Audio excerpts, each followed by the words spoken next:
Y continuando con el relato del video anterior, de esa noche espectacular vivida en Capernaum, la historia de hoy nos lleva a lo que ocurrió el día siguiente, el día domingo.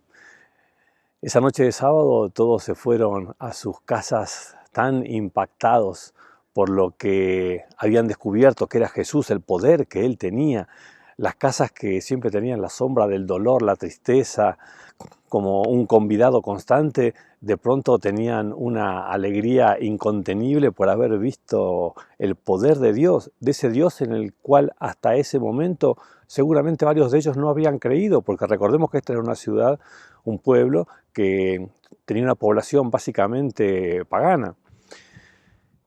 Lo cierto es que, bueno, muchas personas no llevaron a sus enfermos a Jesús justamente por esta razón, porque no creían. Pero cuando vieron lo que pasó, cuando los vecinos comentaban lo que había ocurrido, los que sí fueron, los que sí creyeron, estaban que no daban más para que llegue el día domingo, para que amanezca el día domingo, para poder ir a presentar a sus enfermos ahora sí en Jesús, porque ahora sí creían en Él.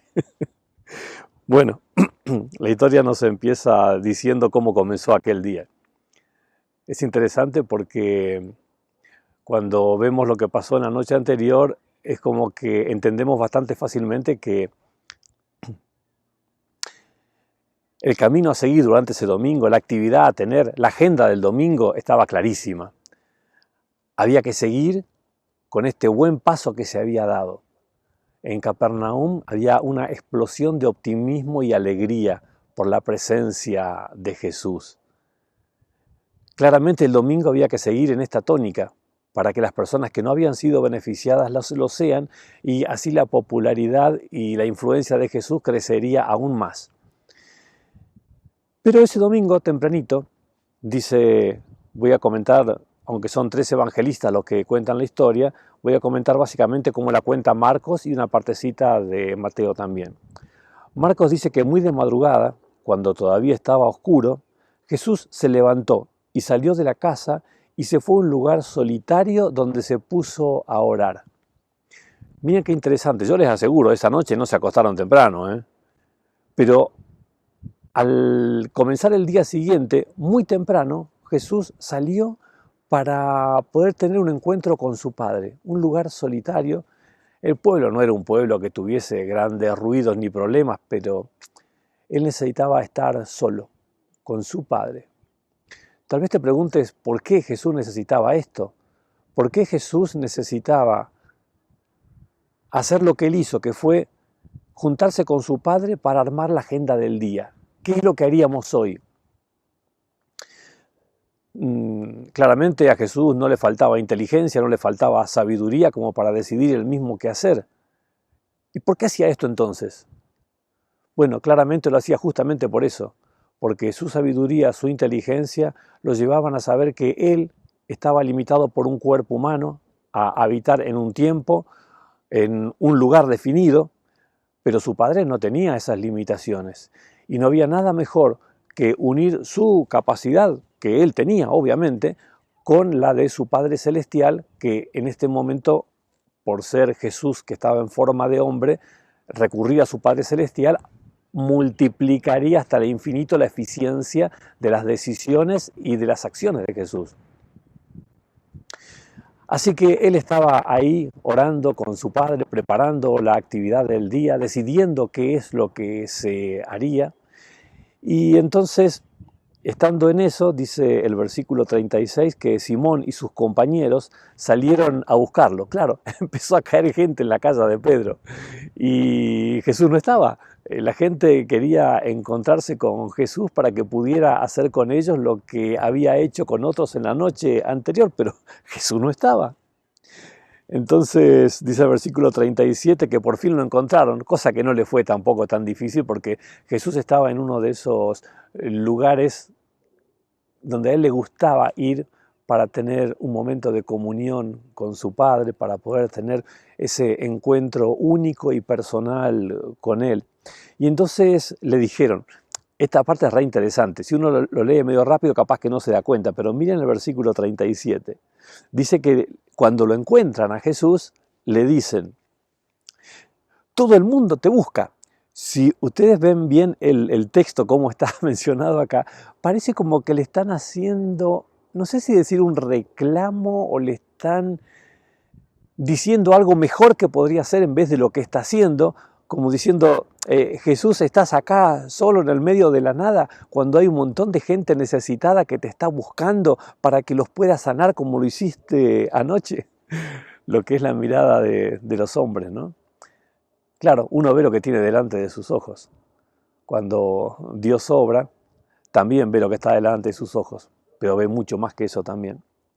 Y entonces dice que Jesús les respondió, vámonos de aquí a otras aldeas cercanas donde pueda predicar. Para esto he venido. O sea que Jesús no iba a volver este domingo a trabajar a Capernaum. No, ese domingo lo que haría sería iniciar una gira por diferentes ciudades de Galilea en las que estaría haciendo la misma obra que había estado haciendo en Capernaum, que es ir a la iglesia, predicar, enseñar para que la gente conozca y sepa que el reino de los cielos se ha acercado, para que conozcan la palabra de Dios de parte de Dios hecho hombre y para que puedan recibir también el beneficio de la sanidad a aquellos que la necesitaban también. Así que los planes fueron muy distintos a los que todos creyeron. Y Jesús, con sus amigos, salió a recorrer los diferentes pueblos y ciudades de Galilea. Dice el versículo 39 que así recorrió toda Galilea, predicando en las sinagogas, expulsando demonios, haciendo que esa noche explosiva que se vivió en Capernaum el sábado de noche, ahora se multiplicara por todos y cada uno de los pueblos que había en la zona de Galilea. Inclusive más, les quería leer también cómo Mateo cuenta el alcance que tuvo esta etapa del ministerio de Jesús, porque en el capítulo 4 y el versículo 24 dice que a consecuencia de esta gira y lo que estaba pasando en esta gira, que claramente es el momento más hermoso de todo el ministerio de Jesús, cuando menos resistencia había a su mensaje y cuanto más gente lo buscaba, con fe y con mayor beneficio recibido de él, cuando más él pudo sanar enfermos, cuando él más pudo predicar y enseñar a la gente. Dice el versículo 24 que su fama se extendió por toda Siria y le llevaban todos los que padecían de diversas enfermedades. Estamos hablando de la zona de Siria, ya nos vamos a territorios extranjeros. Los que sufrían de dolores graves, los endemoniados, epilépticos, paralíticos, y él los sanaba. Los seguían grandes multitudes de Galilea, Decápolis, Jerusalén, Judea, de la región del otro lado del Jordán. Es impresionante si uno se fija en un mapa el área de influencia que tuvieron estos días de ministerio de Jesús. Es realmente impresionante todo lo que abarcó las ciudades que fueron alcanzadas y cómo gente, según leímos en este relato, lo venía a buscar de cientos de kilómetros de distancia, escuchando lo que se decía de Jesús y lo que Jesús estaba haciendo, y venía hasta donde él estaba para poder disfrutar del beneficio que entendían que podían recibir de él. Impresionante, impresionante. Y vos que vivís en este tiempo y que también escuchaste de Jesús y que también sabés de él, ¿no te gustaría vivir la vida como la vivía él? ¿No te parece que es sabio e inteligente empezar el día como lo empezaba él? Cosa que las decisiones de qué hacer hoy, qué hacer en este día, no sean tomadas simplemente por lo que se supone que hay que hacer, porque ya está la agenda supuestamente planeada y ya se sabe lo que hoy toca, sino tener un momento en la tranquilidad del comienzo del día antes de que las actividades nos corran, para poder conversar con el Padre las actividades del día y qué podemos hacer hoy y qué haremos hoy juntos. Que Dios nos bendiga para que aprendiendo de este paso que Jesús daba cada día, vos y yo podamos seguirlo también, en este paso de poder comenzar cada día con nuestro Padre Celestial, para que juntos, Él y yo, podamos decidir cómo vivir mejor cada día. Que esa sea tu experiencia hoy y cada día hasta que Jesús venga. Amén.